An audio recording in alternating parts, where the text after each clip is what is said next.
magandang gabi po sa inyong lahat mga kamatsas. Good news na naman ba ang hatid ng ating kababayang candidate Grandmaster? Malalaman natin yan, pabigat ng pabigat ang kanyang laban.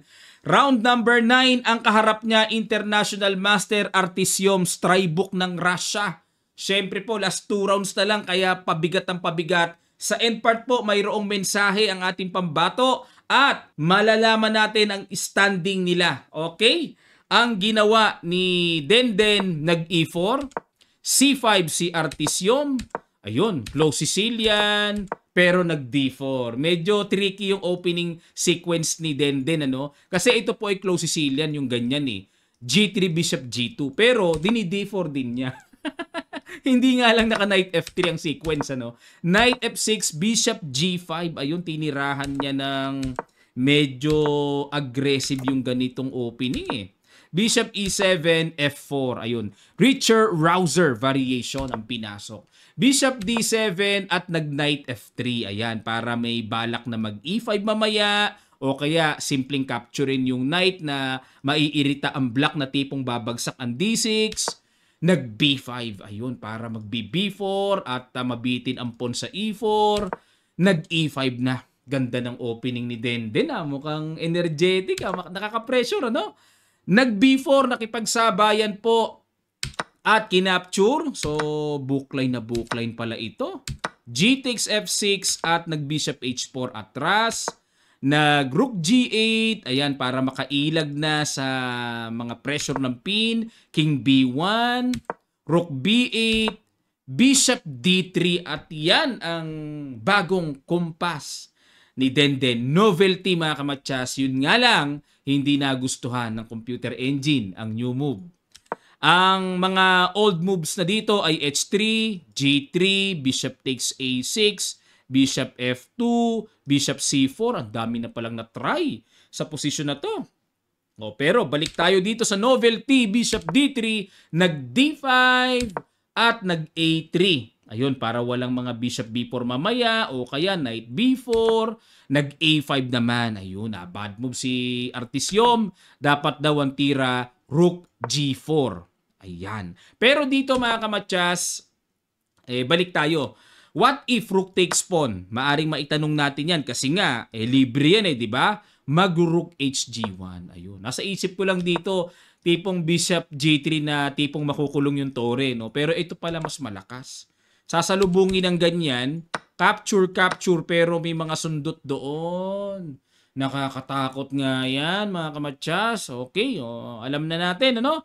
So, balik tayo. Pero ang ginawa dito ni Artyom, nag-A5, Rook HE1, A4, nag-Bishop F1 para may depensa na yung pawn, pero bad move pa rin si Denden. Dapat daw ay King A1. Naku po, napakalayo na makita ito. Silent lang, pero logical naman kasi para makailag na sa ano pang mga magagawa ng black dyan, ano? May pressure din kasi sa B-file. O, balik tayo sa Bishop F1, Queen A5, naghamon ng Queen to Queen at nag-Rook E3, capture, nag-F5, hamon Bishop to Bishop, tinanggap naman ang exchange, nag-Rook E3, ayan, with the simple threat of Rook takes D5, nag-Rook B7, para papatong doon, magbabattery, tatargetin ang pawn sa B2, pero napakaganda po ng naging decision dito. Sige po, pakiguess nyo, ang ganda nun, ano? Sa ilang sandali lang, tutuloy kagad natin. Start.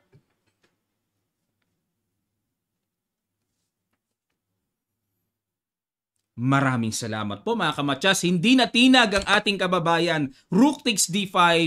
Good move. Yan talaga ang precise na tira ng computer engine. Nakakatakot to hindi biro yan Tipong paano didepensahan yan, di ba? Pero buti nakita ni Denden yung King C1.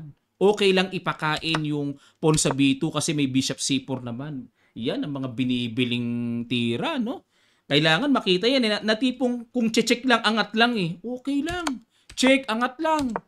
Rook A1, so pressure. So plano din na bababa yung isang tore, may mga kalikot check. Nag-rook takes F5, ayan. Habang nagwawalis naman dito si Denden ng mga bagay-bagay. Pumasok na nga ang isang tore pero bad move. Dapat daw po sa D8 ang punta. Tapos continuation, King E2, then Bishop E8. O yan daw yan ang tira. At marami pang mga mangyayari dyan. Pero balik tayo dito sa nangyari. Rook B, B1, Bishop E2, good move to protect the D1 square. Nag-rook A2, rook C5, another good move. Nag-rook B3. Aba, sumisipa din ang kakaiba si Artysiom. Nag-rook C3, so hindi pa rin makuha talaga ng ganun-ganun. Ang pawn sa A3, nag-knight to A5. Ibang klase rin tumira, no? May mga sipa rin to, Knight E5, ayan, at nag-bishop E8 kasi po, magro-rook C7 So, umilag lang. And nag-rook C5, inatake ang knight, kinapture na, and nag-rook takes A3. Binalik ni Denden. Ayun! Ko, bishop D3, bad move. Dapat daw po ay king to D4. Samantalang nakahang pa ang knight sa A5. Ang tanong, saan pupunta yan para mailigtas yan? Kung magna-knight B7, isang check lang, kuha. Saan nga pupunta? Sa continuation po, ito na lang ang ginawa. Capture. May bawi, no? Then rook takes E5. But still, lamang pa rin. With the threat of bishop C4, then F5, etc. Babagsak ang pawn sa E6 pagka ganyan. Balik tayo. Pero nag-bishop D3 si Denden, nag-F6. Na-miss din dito ng black ang knight to C6. Talaga? Diyan lang? Pag kinapture kasi may ganon. Double Mababawi din yung knight. Ay, grabe. Medyo malalim din yung pitik ng sequence na yon. Hindi rin biro. So, nag-F6 paalis sa knight and ayun na nga po ang nangyari. So, dito, decisive advantage si Denden. Check, king F8 and king D4. Ayun, bumababa evaluation ba rin, no? Dapat daw po ay G4. Ayun, wag na palang pansinin kahit nakapin. G4, H4, H5. At hayaan, i-welcome talaga ang black to capture the bishop. Yung po naman, anytime, bantay sarado naman yun dyan sa A-file Oo nga, no? Pero balik tayo sa king D4, nag-rook A2, king C5, ayun, pupunta sa D6, capture, binigay ang pawn, and nag-rook takes H7, ayun. Mahiwaga rook and pawn, ending mga kamatsas. Maraming mga tabla-tabla pagka rook and pawn Dito pala, ang mas sure ball ay rook A8 check, halimbawa mag-king F7, then king D6. Naku, yung pala mga tiradingski dyan. Paano kung sumundot ng ganyan? Rook A7 check, king F8, king takes, rook takes, and rook takes H7. So, yan ang winning. Pero, naku, napakahirap i-apply niyan sa actual na may pressure pa. So, napaka-capture kagad si Denden at rook D2, good move, D4, A3, H3, rook D3, H4, rook C3, sunod-sunod ang good move King B4, rook H3, rook A7 capture, naging C5 muna and binalikan po. So, kitang-kita sa evaluation bar, wala. Equal na equal. Pero yung oras, hindi equal. 8 minutes tayo. Ayun, nag-D5 ito na naman yung mga binibiling mga panggo-panggulo. E6, D4, King D6. Ayan na. So, itong pawn sa D-file, lumalabas naging umbrella pa. Naging payong pa ng White King para hindi makagulo-gulo ng mga check-check. So, may mga ganyang teknikan po sa endgame. But still, equal pa rin naman ito, no? Pero, mas prone na magkamali ang black dito. Kaya kailangan super precise ang gagawin. Check. King G8, good move. And Rook F2. Ayan, para ma-stop yung progress ng A2. Nag-D3, E7. Nag-Rook E4, mga kamatsas. Yun laing. Blanderatius yan. Di lang yan isang question mark. Ang laki ng evaluation bar na tinaas Dapat daw ang tira King G7 remains equal, mga kamatsas. Ang continuation, King D7, King G6. At kapag nag-E8, Queen, capture, and A2. Ayun, nakakapture rin, sabay makakapasok ang King, makakadikit. Then D2 na mamaya, King E3 D2, ang layo ng White King. Tabla yan, mga kamatsas, tabla. Tabla to kahit anong gawin eh. Oh. King E7, gaganon lang eh. Sabay King E3 din dito. Tabla, ang layo ng White King. Ganun pala, no? O nga, no? Pero ang hirap maaninag nun. Ang hirap talaga. So dito, nag-Rook E4 at dito po mga kamatsas. King D7, syempre magpo-promote na. Obligadong chumek. May tago sa F6. Pansamantala, walang check oh. Eh wala rin namang mga push-push eh. Nag-Rook E3, Rook G2 checking H7, King F7 checking E6. Yun lang. Wala na. Iba yung Rook sa E3 na nasa Rook E4 na may mga panggulong check pa. Nagamit pa ni Denden yung sacrifice niyang pawn kanina. Oh. Walang check. Rook A2, Rook takes A2, King G6. Ayan, para kapag po nag-E8, imagine niyo po, no, capture, then King F5. Matatranspose dun sa nakita natin. Pero, ano kaya sa palagay niyo mga kamatsas? Huling bitaw ng ating pambato. Resign si IM Artisium. Sa ilang sandali lang po, tutuloy kagad natin. Start.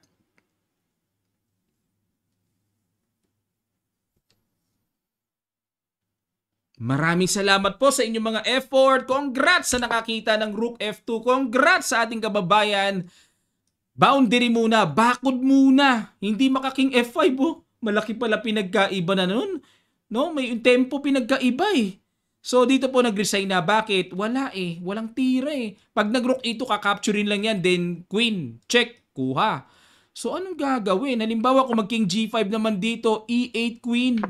O capture ang layo ng Black King sa pawn. Eto na po kagad, didikit kakapturin na.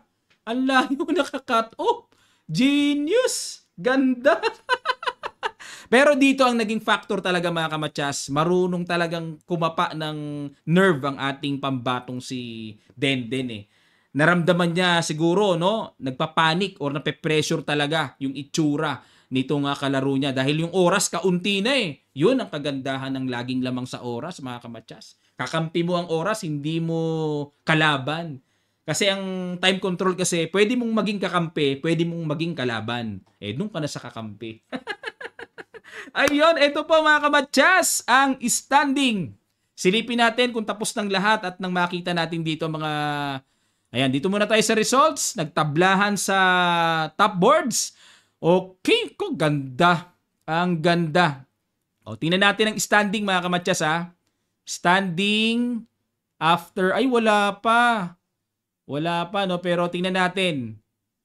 Ang kanyang rating gain ay ilan na po? Ay, hindi pa naitala. Hindi pa nalagay. Oh. Hindi pa nalagay yung record. Hindi pa naitali, mga kamatsas.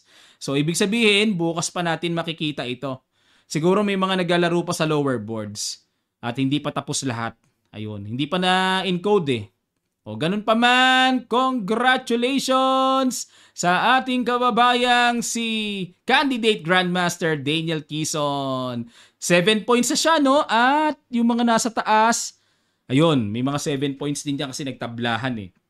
Okay, malaman natin kung sino ang makakaharap dito ng ating pambato, mga kamatsas.